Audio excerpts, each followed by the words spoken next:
تخيل لو اللغة اللي انت بتتكلم بيها ملهاش اي حروف مكتوبة، وعلشان خاطر تكتب بيها محتاج تستخدم الحروف من لغة تانية. ده بالظبط كان حال اللغة الكورية قبل القرن ال15. اللغة الكورية كلغة منطوقة فقط يقال ان هو بيرجع اصولها لعصر المماليك الثلاثة، اللي هي كانت القرن واحد قبل الميلاد، ولغاية القرن ال15 الميلادي كانت اللغة الكورية لغة منطوقة فقط، ما كانتش بتستخدم في الكتابة لأن هي ما كانش عندها أي حروف هجائية. علشان كده الكوريين زمان كانوا بيستخدموا الرموز الصينية في القراءة والكتابة، والتعليم كان مقتصر على طبقة النبلاء والمثقفين، وعامة الشعب ما كانش بيعرف يقرأ ويكتب طبعا نظرا لصعوبة الحروف الصينية. والموضوع ده استمر إلى القرن ال15 الميلادي، إلى أن جاء الملك العظيم سيجونج وقرر سنة 1443 إن هو ينهي الأمية في شعبه، وابتكر نظام الأبجدية الكورية اللي احنا بنسميه في وقتنا الحالي الحنجل. وتم الانتهاء من نظام الأبجدية الكورية والإعلان عنه سنة 1446 تحت مسمى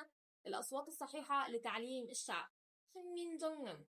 وفي سنة 2009 تم إعلان يوم 9 أكتوبر هو يوم اللغة الكورية، وأصبح يوم وطني للاحتفال بالحنجل.